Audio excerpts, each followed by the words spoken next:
Doctors చెప్తారు అసలు rice ఎక్కువ తినకూడదు. సరే దానికి మరి మేము ఫస్ట్ నుంచి రైస్ తింటున్నాం కాబట్టి ఇంకా ఆప్షన్ ఏదైనా ఉందా అంటే బ్రౌన్ రైస్ అని చెప్తున్నారు.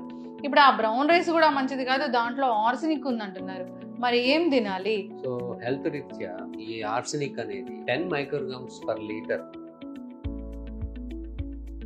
అంటే ఇది మొత్తం రైస్ మొత్తంలో కూడా లోపల కూడా ఉంటుంది. రైస్ పాలిష్ చేసిన ఎంతో కొంత లేయర్ మిగులుతుంది కాబట్టి సోకింగ్ ఎక్కువసేపు నీళ్ళలో నానబెట్టి మనం రైస్ కడుగుతుంది.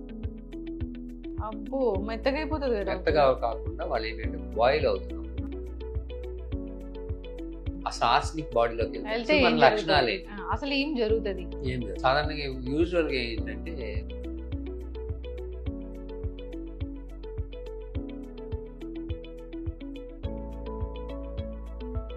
సో జనరల్ గా రైస్ మనం అందరం ఇష్టంగా తీసుకుంటూ ఉంటాము. అయితే వైట్ రైస్ మంచిది కాదని చెప్పిన నేపథ్యంలో మనం బ్రౌన్ రైస్ ఎక్కువగా తీసుకుంటూ ఉన్నాం. అయితే బ్రౌన్ రైస్ లో ఆర్సెనిక్ ఉంటుంది, అది ఆరోగ్యానికి హాని చేస్తుందని చెప్తూ ఉన్నారు. అసలు ఆర్సెనిక్ ఏంటి, ఇది ఆరోగ్యానికి ఎలా హాని చేస్తుంది, అసలు బ్రౌన్ రైస్ అని మనం దేన్ని అంటాము, బ్రౌన్ రైస్ తీసుకుంటే నిజంగానే అనారోగ్య సమస్యలు వస్తాయా, మరి అనారోగ్య సమస్యలు రాకుండా బ్రౌన్ రైస్ ని తీసుకోవడం ఎలాగా, దీని గురించిన పూర్తి వివరాలు తెలుసుకుందాం. ఈరోజు మనతో పాటు ఉన్నారు ప్రముఖ pulmonologist and ICU specialist doctor Ravindra గారు. డాక్టర్ గారు నమస్తే అండి. నమస్తే. డాక్టర్ గారు, డాక్టర్స్ చెప్తారు అసలు రైస్ ఎక్కువ తినకూడదు, రైస్ తీసుకుంటే డయాబెటీస్ వస్తుంది ఇలా చెప్తూ ఉంటారు. సరే దానికి మరి మేము ఫస్ట్ నుంచి రైస్ తింటున్నాం కాబట్టి ఇంకా ఆప్షన్ ఏదైనా ఉందా అంటే బ్రౌన్ రైస్ అని చెప్తున్నారు. ఇప్పుడు ఆ బ్రౌన్ రైస్ కూడా మంచిది కాదు, దాంట్లో ఆర్సెనిక్ ఉంది అంటున్నారు. మరి ఏం తినాలి? అసలు ఓవరాల్ గా బ్రౌన్ రైస్ ని దేన్ని బ్రౌన్ రైస్ అంటాము? సో మరి ఏం ఏం తీసుకోవాలి? బ్రౌన్ రైస్ తీసుకునేటప్పుడు జాగ్రత్తలు ఏంటి? నిజంగానే ఆర్సెనిక్ ఉంటుందా? ఆర్సెనిక్ అనేది అంత ప్రమాదకార? ఈ brown rice and arsenic problem only in south India. అంటే యాక్చువల్లీ ఏంటంటే మనకి యూనివర్సల్గా ప్రపంచంలో ఏ ఏరియాకి వెళ్ళినా ఈ వాటర్లోను, ఎన్విరాన్మెంట్లోను, వెజిటబుల్స్లోను ఈ ఆర్సెనిక్ అనేది ఎంతో కొంత బాడీలోకి వెళ్తుంది. సో హెల్త్ రీత్యా ఈ ఆర్సెనిక్ అనేది 10 మైక్రోగ్రామ్స్ పర్ లీటర్ కన్నా ఎక్కువ ఉంటేనే ప్రాబ్లం వస్తుంది. సో 10 మైక్రోగ్రామ్స్ పర్ లీటర్ వరకు పర్మిషన్. కాకపోతే ఇండియాలో ఏమవుతుందంటే కొన్ని చోట్ల వాటర్ అనేది దొరకదు. సో పోర్టబుల్ వాటర్ అవైలబిలిటీ లేని చోట్ల వాళ్ళు ఏం define up to 50 micrograms per litre also it's safe అని డిక్లేర్ చేశారు. అయితే ఈ వాటర్ వరి అనేది ఉంది కదా, ఈ సౌత్ ఇండియన్ సాయిల్స్ లో ఈ ఆర్సెనిక్ ఎక్కువ ఉండటం వల్ల ఈ వరి పంట పండించినప్పుడు చాలా నీళ్లు ఉంచుతారు అక్కడ. మనము నీళ్లలో మునిగేటట్టు ఉంచి వాటర్ ఎక్కువగా ఉంచి పండించడం వల్ల ఆ వాటర్ లో ఉన్నటువంటి ఈ సాయిల్ లో ఉన్నటువంటి ఆర్సెనిక్ ని ఈ రైస్ ప్లాంట్ అనేది వాటిని ఆ రైస్ గ్రెయిన్ లో కాన్సన్ట్రేటెడ్ గా ఆర్సెనిక్ ని డిపాజిట్ చేస్తుంది. దట్ ఈస్ వాట్ ఆర్సెనిక్ అనేది. అంటే మామూలుగా ఉన్నదానికన్నా అది ఎక్కువగా అక్కడ డిపాజిట్ అయిపోతుంది. దట్ ఈస్ బికాస్ ఆఫ్ దాని మెటబాలిజం. వాటర్ నుంచి తీసుకొని అక్కడ స్టోర్ చేసేస్తుంది. సో ఆ గ్రెయిన్ లోకి వెళ్ళిపోతుంది, గింజల్లోకి వెళ్ళిపోతుంది. ఈ గింజల్లోకి వెళ్ళటం అనేది కంపేర్ చేస్తే north India versus south India, Pakistan ఇట్లో ఓన్లీ సౌత్ ఇండియాలో ఎక్కువ ఉంది. North Indian rice is safe, కానీ మనకు వచ్చే సౌత్ ఇండియాలో ఎక్కువ రైస్ తింటాం స్టేబుల్. సో వీళ్ళకి brown rice versus white rice. ఈ రైస్ ధాన్యం వడ్ల గింజ అంటాం. ఈ వడ్ల గింజని పైన ఊక తీసేస్తే హస్క్ అంటారు. ఈ హస్క్ తీసేస్తే మిగిలిన దాన్ని బ్రౌన్ రైస్ అంటారు. అంటే మనకి ఎప్పుడైనా ఒక విత్తనం టెంక పగలు కొట్టే మా లోపల దాంతో కాటిలిడాన్స్ పప్పులు దాని మీద ఒక కోటింగ్ ఉంటుంది, స్కిన్ అనే కవచం. సో సీడ్ కోట్ అంట. ఈ సీడ్ కోటు ప్లస్ లోపల ఎండాస్పర్ము అంటే మొలకెత్తడానికి కావాల్సినటువంటి ఫుడ్ మెటీరియల్ ఈ సీడ్ స్టోర్ చేసుకుంటారు కాటిలిడాన్స్. అది ప్లస్ జర్మ్ సెంటర్ మొక్క, చిన్న మొలక ఉంటుంది. ఇవన్నీ కలిపి లో ఉండేదాన్ని సీడ్ అంటాం. ఈ సీడ్ పై కోటే ఈ బ్రౌన్ రైస్ యొక్క. సో ఈ రైస్ ఏంటంటే దాన్ని హస్క్, దాన్ని బ్రాన్ పార్ట్ అంటారు, తౌడు. అంటే మనం పాలిష్ చేస్తారు. ఈ పాలిష్ చేసి తౌడు తీసేస్తారు, దాన్ని ఎల్యూరాన్ లేయర్ లేదా బ్రాన్ పార్ట్ అంటారు. ఈ మోస్ట్ న్యూట్రిషనల్ వాల్యూ ఉన్నటువంటి పార్ట్ ఏదంటే ఆ బ్రాన్ పార్టే. ఓకే. న్యూట్రిషన్స్ అన్ని అందులోనే ఉంటాయి. అంటే మనకి విటమిన్ డెఫిషియన్సీ వచ్చి ఇక్కడ యాంగులర్ కీలైటిస్ అని వస్తుంది, థైమిన్ అని కావాలి, ఇవన్నీ ఆ ఎల్యురాన్ లేయర్ లో ఉంటాయి. ఓకే. ఈ ఎల్యురాన్ లేయర్ లోనే ఫైబర్ ఉంటుంది, అంటే పీచు పదార్థాలు ఉంటాయి. అలానే ఈ గ్లైసిమిక్ ఇండెక్స్ అంటారు, మీరు విన్నారో లేదు. ఈ గ్లైసిమిక్ ఇండెక్స్ అనేది ఏంటంటే మనం ఫుడ్ ఎప్పుడైనా తిన్నప్పుడు మనం సడన్ గా ఈ గ్లూకోజ్ అనేది బ్లడ్ లోకి రిలీజ్ అయిపోయి ఎనర్జీ వచ్చేస్తుంది, ఇన్స్టాంట్ ఎనర్జీ అంటే. ఈ ఇన్స్టాంట్ ఎనర్జీ రాకుండా స్లోగా షుగర్స్ రిలీజ్ చేస్తూ బ్లడ్ లో పీక్స్ పెరగకుండా మెయింటైన్ చేసేటువంటి మెకానిజం అనేది ఈ పీచు పదార్థాల్లో ఉంటుంది. ఈ పీచు పదార్థాలు ఉండటం వలన బ్రౌన్ రైస్ కి గ్లైసిమిక్ ఇండెక్స్ తక్కువ ఉంటుంది, ఈ వైట్ రైస్ కి గ్లైసిమిక్ ఇండెక్స్ ఎక్కువ ఉంటుంది. అందుకని షుగర్ ఉన్న వాళ్ళు ఈ వైట్ రైస్ తినద్దు అంటారు. సో ఆ గ్లైసిమిక్ ఇండెక్స్ ఎక్కువైపోతుంది. షుగర్ ఉన్న వాళ్ళే కాదు, షుగర్ ఎవరికైనా కానీ సడన్ గా వచ్చేసి. సో ఆ తౌడు ఉన్నది అంటే యాక్చువల్గా అల్యూమినియం లేయర్ ఉన్నటువంటి బ్రౌన్ రైస్ అనేది హెల్త్ వైజ్ యాక్చువల్ గా మంచిది. కానీ ఇప్పుడు చెప్తుంది ఏంటంటే ఈ అల్యూమినియం లేయరే ఎక్కువగా ఈ ఆర్సెనిక్ ని స్టోర్ చేసుకుంటున్నాయి, కాబట్టి ఈ బ్రౌన్ రైస్ అనేది కొంచెం తింటే ఆర్సెనిక్ లెవెల్స్ ఎక్కువ వెళ్ళిపోతున్నాయి. సో దిస్ ఫినామినా ఇది ఇప్పుడు కనుక్కున్నది కాదు, ఇప్పటి నుంచి ఉన్నది కాదు. మనకు ఒక 100 సంవత్సరాల క్రితం నుంచి చూసుకుంటే కూడా ఈ బ్రౌన్ రైస్ తింటున్న వాళ్ళకి ఈ ఆర్సెనిక్ అనేది బాడీలోకి వెళ్తూనే ఉంది, వెళ్ళకుండా అయితే లేదు. It is not now 100 years back or 50 years back, now it is going on. ఎందుకంటే అది స్టాండర్డ్ గా ఎన్విరాన్మెంట్ లో వాటర్ లోను సాయిల్ లోను అలా ఉన్నటువంటి నిక్షేపాలు ఆర్సెనిక్ అది వస్తూనే ఉంటుంది ఎన్విరాన్మెంట్ లో నుంచి. సో కంపేర్ చేస్తూ సో ఏంటంటే ఈ బ్రౌన్ రైస్ ఎక్కువగా తినే వాళ్ళకి ఎక్కువ లెవెల్లో బాడీలోకి ఈ ఆర్సెనిక్ అనేది వెళ్తుంది. అయితే కంపేర్ చేస్తే white rice versus brown rice తినే వాళ్ళలో there are no much difference. ఎందుకంటే వైట్ రైస్ తినేవాళ్ళు ఎక్కువ తింటారు, సో వాళ్ళలో ఆ percentage of arsenic white rice లో తక్కువ ఎక్కువ తినడం వల్ల దాదాపుగా వాళ్ళు మళ్ళీ బ్రౌన్ రైస్ తిన్న లెవెల్ కి ఈ ఆర్సెనిక్ లెవెల్ వచ్చేస్తుంది. అంటే ఇది మొత్తం రైస్ మొత్తంలో కూడా లోపల కూడా ఉంటుంది, కొంత కూడా ఉంటుంది. అందులో నాట్ యాక్చువల్ గా మేజర్ గా పైన, బట్ రైస్ పాలిష్ చేసిన ఎంతో కొంత లేయర్ మిగులుతుంది, కాబట్టి that will be there. Second, ఈ బ్రౌన్ రైస్ వాళ్ళు తక్కువ తింటారు కాబట్టి అది ప్రాబ్లమాటిక్ గా అంత ఎఫికసీ లేదు. రెండు, లాంగ్ టర్మ్ స్టడీస్ లో హూ ఈస్ గెటింగ్ టాక్సిసిటీ. ఇప్పుడు ఈ వైట్ రైస్ వాళ్ళు కానీ మనం ఇప్పుడు రొటీన్ గా తీసుకుంటే ఒక కంట్రీలో ఒక half of the country totally rice dependent. ఈ రైస్ డిపెండెంట్ లో వాళ్ళు తింటున్నప్పుడు how many people are getting toxicities last 5 decades. ఈ పాయిజన్ యొక్క ఎఫెక్ట్స్, విషం ఎఫెక్ట్స్ ఎంతమందికి వస్తున్నాయి, ఎక్కడ పెద్ద ఎస్టాబ్లిష్మెంట్ గా లేవు. సో ఇప్పుడు సడన్ గా మనకి చెప్పి అది అవుతుంది అంటే కానీ, సో తెలిసినాక దాన్ని అవాయిడ్ చేసుకో.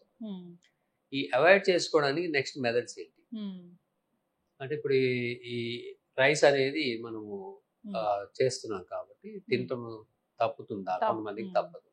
బ్రౌన్ రైస్ అయితే ఆరోగ్యానికి మంచిదే చెప్పినట్లు. ఆ బ్రౌన్ రైస్ ఆరోగ్యానికి చాలా మంచిది వైట్ రైస్ తో పోల్చుకుంటే. ఇప్పుడు మరి తినాలి. అయితే వీటిలో ఏంటంటే తినడానికి మనకు తెలిసినట్టుగా మనము ఆర్సెనిక్ పాయిజన్ ని తగ్గించుకోవచ్చు రైస్ లో. ఎలా అంటే కొన్ని వెరైటీస్ ఆఫ్ రైస్ లో ఈ ఆర్సెనిక్ పాయిజన్ వెళ్ళదు. అయితే 2 varieties వెరీ వెల్ నోన్. ఒకటి ఏంటంటే బాస్మతి రైస్ ఆర్సెనిక్ నేలలో పండించినా కూడా ఆ వాటర్ లో ఉన్నా గానీ ఆ ప్లాంట్ లోకి ఆర్సెనిక్ ఎక్కదు. అలానే జాస్మిన్ వెరైటీ ఆఫ్ రైస్ అని ఉంది, ఈ 2 varieties లో ఎక్కదు.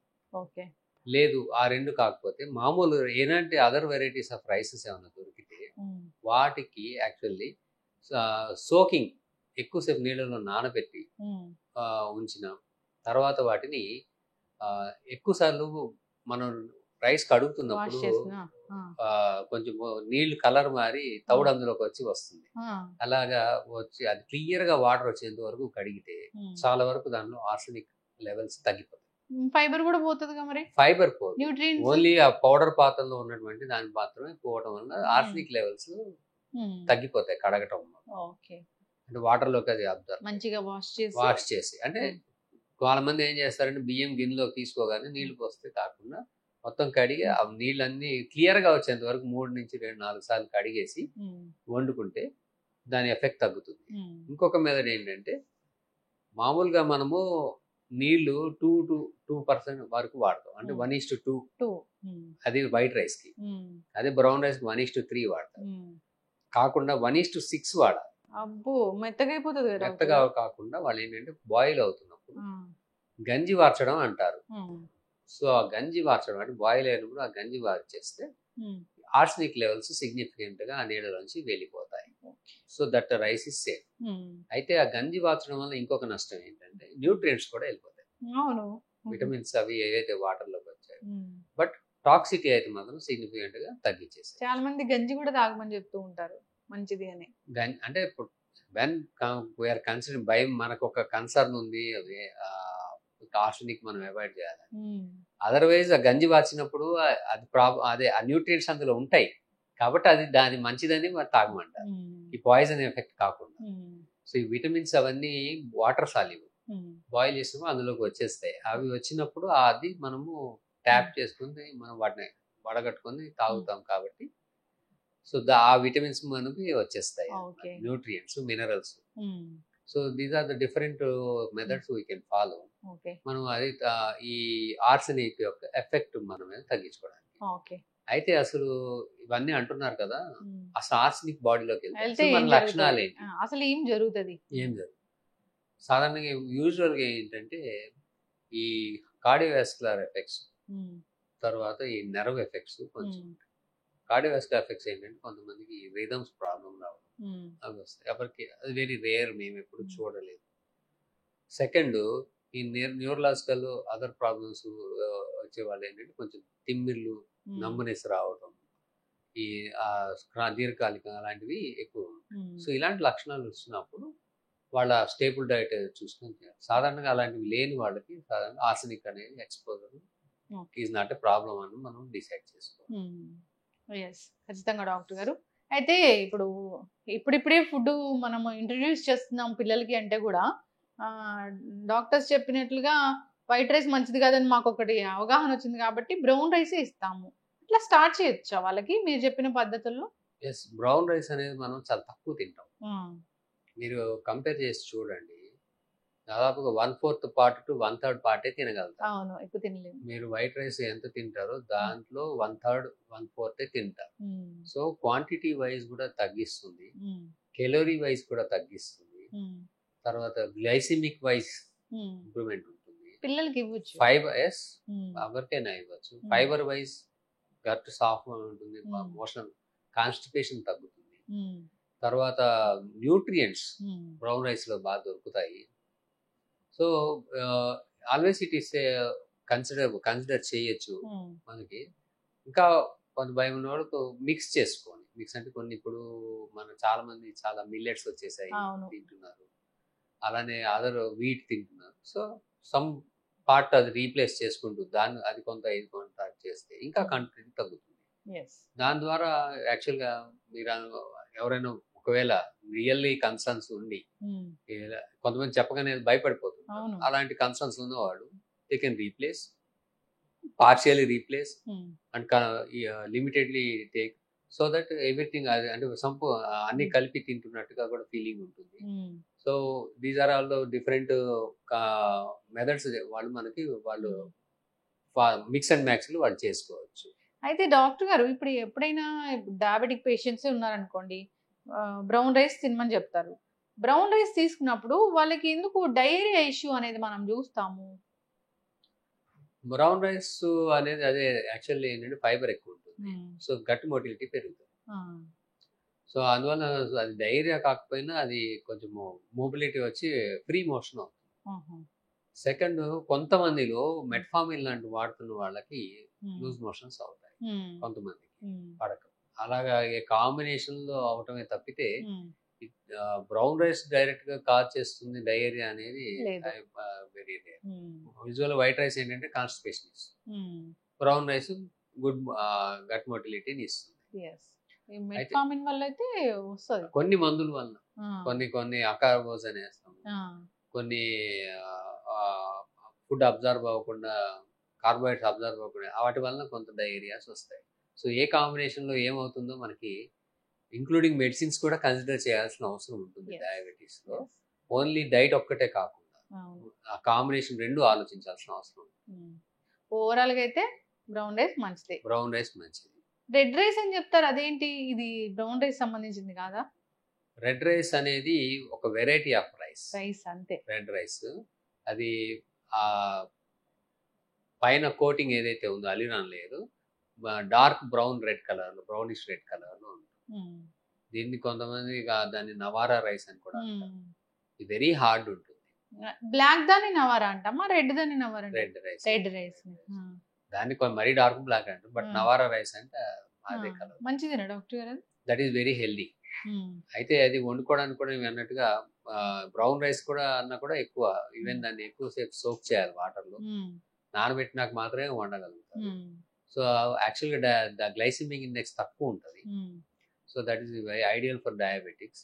అండ్ బాగా న్యూట్రిషనల్ కూడా ఉంటుంది, కానీ అది కాస్ట్ బాగా ఎక్కువ, ప్రొడక్షన్ చాలా తక్కువ ఉంటుంది. సో వెరీ రేర్ కొంతమంది మాత్రమే అది వాడుతుంటారు. ఓకే, అయితే ఇప్పుడు బ్రౌన్ రైస్ మంచిది, దాంట్లో ఆర్సనిక్ ఉంటే దాన్ని ప్రాపర్ గా మనం వాష్ చేసి, ఆర్సనిక్ ఉంటుంది ఉంటే కాదు ఉంటుంది, మన సాయిల్ లో ప్రొడ్యూస్ అయిన ఈ రైస్ కి ఆర్సనిక్ ఉంటుంది. అది లిమిట్స్ ఎంత దాటుతుంది అనేది చూసుకోవాలి. దాని మనకి మన గవర్నమెంట్ ఆర్ హెల్త్ అథారిటీస్ వాళ్ళు ఇచ్చిన పర్మిసిబుల్ లెవెల్స్ దాటుతుంది అనుకున్నప్పుడు చూడాలి. అది ఎంత అనేది మనం లొకాలిటీకి బట్టి మారుతుంటుంది, స్టేట్ కి డిస్ట్రిక్ట్స్ బట్టి. అది మనం కనుక్కొని చేయాల్సి ఉంటుంది.